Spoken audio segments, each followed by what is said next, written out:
হে প্রাণের ঠাকুর, এই প্রজন্মে আমরা যারা তোমাকে স্বচক্ষে শ্রীদেহে দেখি নাই, আমরা যারা তোমার শ্রীমুখের অমৃতময় বাণী শুনি নাই, তোমার সম্বন্ধে আলোচনা না করলে কি করে আমরা বুঝবো তুমি ছিলে চিন্ময় রাজ্যের ইন্দ্রাতীত পুরুষ, তুমি ছিলে দেহাতীত, প্রয়োজন অতীত, প্রতৃষ্ণা অতীত, দ্বন্দ্বের অতীত, বোমাতীত, ভাবাতীত, কলাতীত, তুমি ছিলে অপ্রাকৃত, অলৌকিক।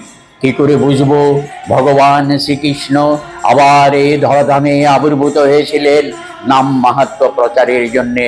ভারতীয় স্বরদর্শনের সূক্ষ্ম তত্ত্বগুলো অত্যন্ত সহজ সরল প্রাঞ্জল ভাষায় ব্যক্ত করার জন্যে অকর্তা বুদ্ধি, ধৈর্য সহকারে প্রারব্ধ ভোগ, অনন্য শরণাগতি, কৌবিল্য ধর্ম, স্বভাব ধর্ম, নাম ধর্ম, পতিব্রতার ধর্ম ইত্যাদির মাধ্যমে আদর্শ জীবনযাপন করে জীবের মুক্তির পথ সুগম করার জন্যে আবার ভগবান শ্রীকৃষ্ণ এই ধরাধামে আবির্ভূত হয়েছিলেন। হে প্রাণের ঠাকুর, তোমার সম্বন্ধে আলোচনা না করলে তা আমরা কি করে বুঝবো? কি করে বুঝবো? ভক্ত রাজেন্দ্রলাল বন্দ্যোপাধ্যায়ের এক প্রশ্নের উত্তরে তুমি বলেছিলে, জন্ম তো একবারই হয়, সেই বৃন্দাবন থেকে একই আছি। কি করে বুঝবো তোমার এই শ্রীমুখের বাণী? আমি শ্রীকৃষ্ণ চৈতন্য, আমি জগন্নাথ, আমি কৌবল্যনাথ।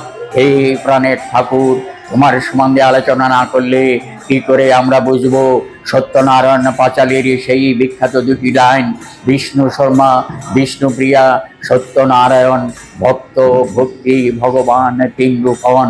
প্রকারান্তরে শ্রী শ্রী রামচন্দ্র দেব শর্মণ, শ্রী শ্রী কৌবল্যনাথ, শ্রী শ্রী সত্যনারায়ণ ভক্ত ভক্তি ভগবান তিন রূপে হন, একে তিন, তিন এক।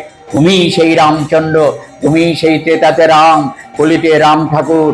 তাই হে প্রাণের ঠাকুর, আজ এই আলোচনার মাধ্যমে তোমার শ্রীচরণে অর্ঘ্য নিবেদন করি।